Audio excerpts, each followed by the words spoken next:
Welcome to episode 153 of the Band Hive Podcast.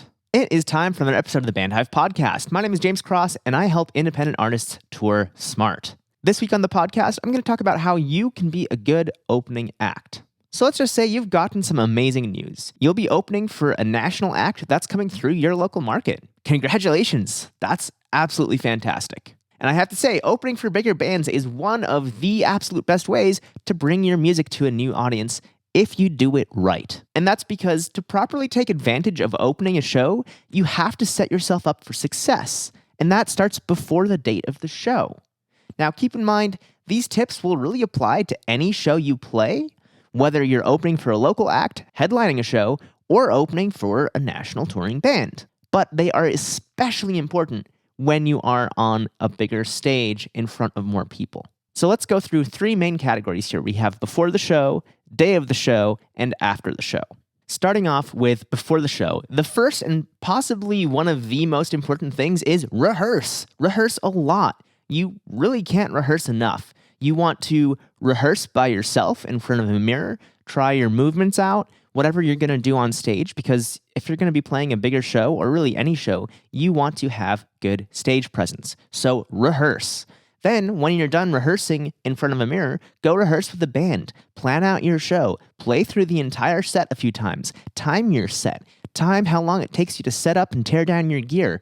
You're going to have to set up and tear down in about 7 minutes each, because with a 15-minute changeover, you have 7 minutes. You have half of that. And that's if the other acts before or after you don't cut into that. So really, if you can get it down to 5 minutes, that is perfect. Because you also have to keep in mind the line check and that kind of stuff. So 7 minutes tops, 5 minutes is a better target to shoot for. But either way, rehearse. You want to rehearse your stage presence, you want to rehearse your set, and you also want to rehearse that setup and teardown. I cannot stress this enough. The next thing is keep your communication with the promoter, the venue, and artist management. Whatever teams you're speaking with, keep it clean, concise, and positive. That means you're not going to write any essays with tons of typos in them. You're not going to ask rambling questions, and absolutely you're not going to whine. Because you know what? Life's tough, but they are dealing with a lot more than you are. So you're not going to whine to anyone on these teams. I don't care if you want a 5-minute longer set. I don't care if you want a green room. None of that stuff matters when you're the local opener, so don't whine about it or anything else. This is the fastest way to get removed from a show, or even if you don't get removed from that show, to be prevented from getting invited back in the future. After that, we have be ready with a stage plot and input list. You should send this over to the venue's production manager and bring printed copies, multiple of them, to the venue day of the show. You also want to make sure that you have enough merch available for the show. You never want to play a show empty-handed, because that means maybe people are going to buy your merch and you're losing on money. Maybe people would have bought a CD and fallen in love with your music. Maybe they would have bought whatever novelty item you have, and it would be a good reminder that your band exists. All of that stuff is really important. Make sure you have that merch available for the show.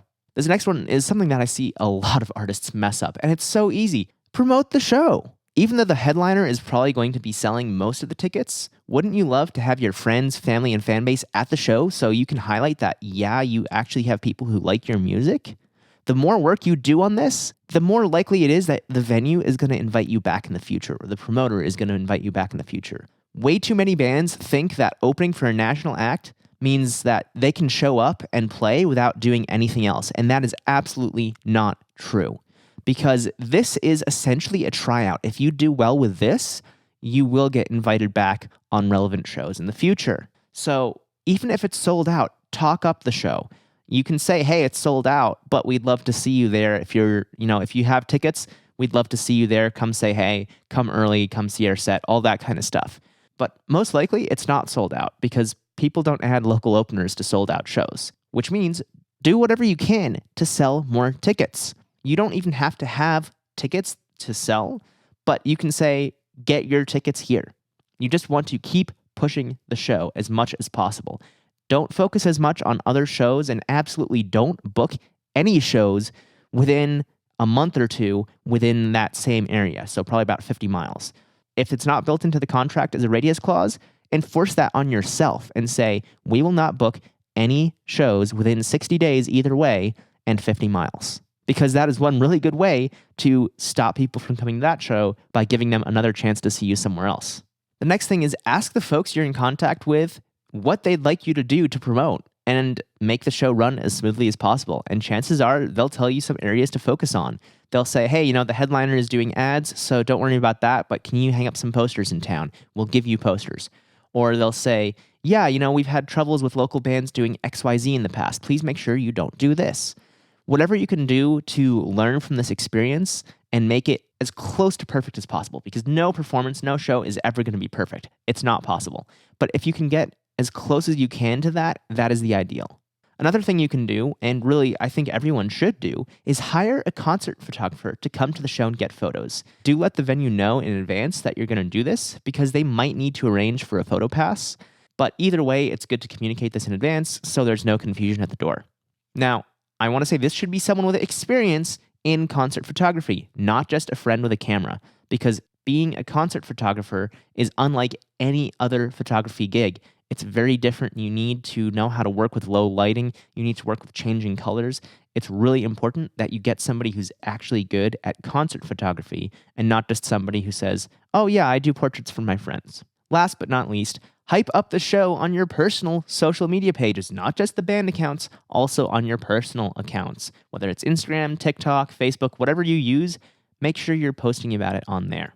Moving on, we're going to talk about day of show. A super simple thing you can do is remind your followers that the show is that night. You just make a post and then also message your key fans and your friends privately to let them know you're looking forward to seeing them that night. Then show up 15 minutes before your scheduled load-in time. Do not be late. This is a tryout, like I said earlier. So whatever else it is you have to do, reschedule it. Unless it is a true emergency, you are going to be 15 minutes early.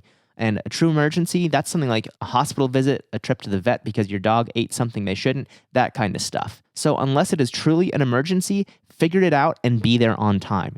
There is no excuse to be late. You can plan ahead for that kind of stuff. Anything that is a true emergency, people will understand, and you're probably not going to be playing the show anyway. Leaving your house late is not an emergency. Getting stuck in traffic is not an emergency. You can plan ahead for all that kind of stuff. And as a business owner, this is what you have to do. You have to foresee things that could go wrong and plan around them. So one thing that I did when I was on tour, or at least I liked to, sometimes the artists I was working with pushed back on this, I would plan on getting somewhere near the venue about an hour ahead of time, and then we would get food there, or go grocery shopping, or go into a guitar center, whatever it was. But this would be typically within 15 minutes of the venue, so then all we have to do is drive around the corner and we're at the venue at load-in time. That is a really effective way to be early without wasting time. Another thing that you really need to focus on is being organized. You want to load in your gear together, quickly and efficiently. You should not all be showing up at different times. If you're in multiple vehicles, make sure you all get there at the same time and load in together, because that's less confusing for the venue staff. And on that note, listen to the venue staff. Their instructions are there for a reason. And also, if you don't know something, ask. They will absolutely be happy to help you. One other really big thing, which I've seen so many local artists with an ego get wrong, is when things change, which they absolutely will, go with the flow. Don't freak out. Don't have a meltdown. Just say, okay, we'll roll with this. Be easy to work with, and people will absolutely take note of that. Going back to what I said about rehearsal, get your gear on stage quickly and don't be picky about anything. Like I said, you have 5 minutes, maybe 7 if you're lucky.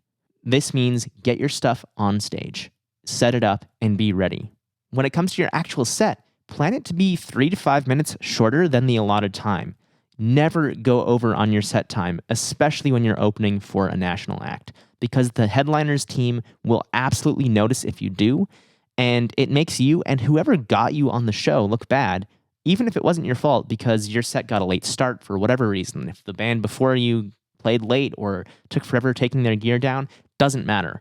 You finish on time. And so by planning your set a little shorter than it's allotted for, if there is any issue, you can get off stage on time without cutting a song. Or if you did start a few minutes late, then you'll still be off stage on time. Now, on the other hand, if your set ends up a few minutes short, that's fine because guess what? Now the next band has a little extra time to set up, and the staff will notice this and they'll probably appreciate it. So always plan your set a little bit shorter than you actually have, and that way you don't have to make a last decision of which song to cut. Then during the set, be sure to thank the headliner by name, thank the other bands too if you can, as well as the venue staff who are making the show possible. Do your best to remember the sound engineer's name as well as any other key staff, and thank them specifically on the mic. And don't forget security. People don't realize how much a genuine thank you on the mic can change a person's day. So any of these venue staff, any of the people in the other bands, thanking them on the mic publicly can do wonders. Now keep in mind, you're doing everything you can to be invited back, and that's the main goal here, aside from just playing a killer set and getting your music into new ears. One big pet peeve for all sound engineers: do not ask the audience how the sound is. That's the fastest way to make the engineer dislike you, which probably will hurt the rest of your set because they're not going to care about your mix as much. And really, the only other thing I can think of that would upset them that much that quickly is you just walking up to them and punching them in the face. So never ask the audience how the sound is. That is a total insult to the engineer who's mixing your set. At the end of the set, make sure you move your gear quickly off the stage, and you can talk with people later. Break down your gear first, then talk to people. That's how it goes. Now, while you're still playing your set, do mention that you'll be by the merch table after the set to meet people. You don't need to directly pitch your merch. You don't need to say, hey, we have shirts for sale over there. Everyone knows you have shirts for sale. Just say that you'd love to meet folks by the table, and they'll be more inclined to buy just by being there. So say something like, thanks so much, XYZ City. We really appreciate you coming out early to see us. If you want to meet us, we will be over by the merch table 5 minutes after the set ends. So come say hey, and we'd love to chat with you. That's all you need to say. They'll be more inclined to buy just by standing there, seeing the merch, and talking with you. You don't want to hang out with people elsewhere in the crowd while other acts are playing. That can be really disrespectful, so keep it to the merch area. And really, the reason it's disrespectful is I've seen so many acts who stand in the middle of the room meeting fans, and they're yelling over the headliner's music, which is ruining the experience for fans of the headliner. I've seen a few bands do this lately, and it's always cringy, especially at more laid-back like acoustic or indie rock shows. And this is the exact reason why some national acts will ban openers from being in the venue during the set. Now, they can be backstage, but they cannot be on the floor of the venue. And I really can't say I blame them because they're looking out for their fans. Their fans paid to be there to see that band. And if everyone's just talking over that band, their fans aren't having a good time. So I can totally see why bands have this rule. I used to think it's totally lame. It's not. It makes sense. So to avoid artists having this rule, be smart, be respectful. Don't talk to people over the headliner. Go to your merch area and talk to people there. When you're leaving the venue, do a dummy check and thank everyone who is there one last time. Be genuine about it and thank people for the specific things they did, if at all possible. So something like, hey, Jenny, thank you so much for running monitors for us tonight. We really appreciate your patience getting that mix just right. It was so easy to hear ourselves. It was fantastic. So thank you so much for doing an amazing job with that. And last but not least, when you leave the venue, leave no mess, because anything you leave behind has to be cleaned up by the venue staff.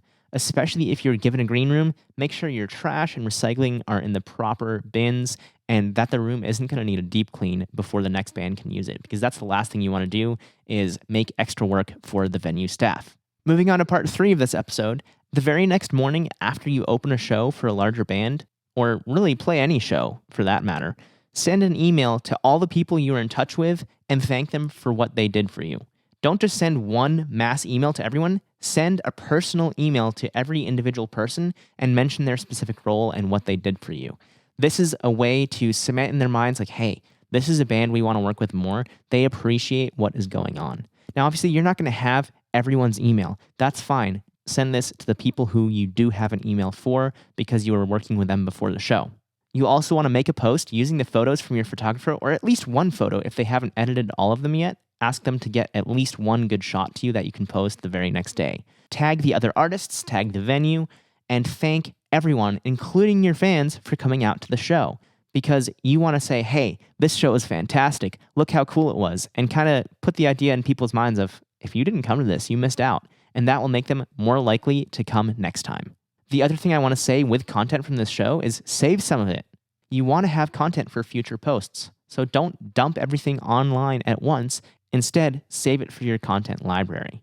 So to recap, before the show, you want to communicate well, communicate early, and be prepared. At the show, you want to be on time, move quickly, be thankful, and meet your fans. After the show, send thank you notes and post about the show. That's really what I have for this, and there are so many little details that you could put in here, but these are the main points that I see bands get wrong, and I think every band should do this for every show they play, but especially when they are opening for a larger act. So please, next time you're playing a show, use this as a type of checklist and go through everything on this list to make sure that you have the best chance possible of being invited back to that venue and making a good impression on the people who are there at that show on that night. That does it for this episode of the Band Hive podcast. Thank you so much for tuning in and listening. I really appreciate it. And I hope that this episode has given you some insight on how you can make yourself a more effective opening act, not just with the venue or the bands who are playing, but also with the audience. You want to make a good impression, and I can't tell you how many times I've gone to a show and looked at the opener and said, they should not be up there. Why are they on this show? They don't know what they're doing, and they're not going to get any benefit from this, and they probably haven't brought any benefit to the venue or the headliner. No one's here for them because no one cares about them, or maybe they didn't post about the show. That's all fine if you want to keep playing local shows for the rest of your life. But if you want to go out there and make this a career, you absolutely have to make sure that you are doing everything you can to make every single show amazing. And that is what this is all about. Now, if you want help with this, I do have a coaching program where I help artists hit the road in a smart way. It's called Road Ready. You can learn more about it by going to bandhive.rocks/tour. That's bandhive.rocks/tour. bandhive.rocks/tour. I'd love to talk with you about what you want to do for your band. So hit me up, we'll chat, and I'll see what I think your band can do in the future. We'll be back next Tuesday with another brand new episode of the Band Hive podcast at 6 a.m. Eastern. Until then, I hope you have a great week, stay safe, and of course, as always, keep rockin'.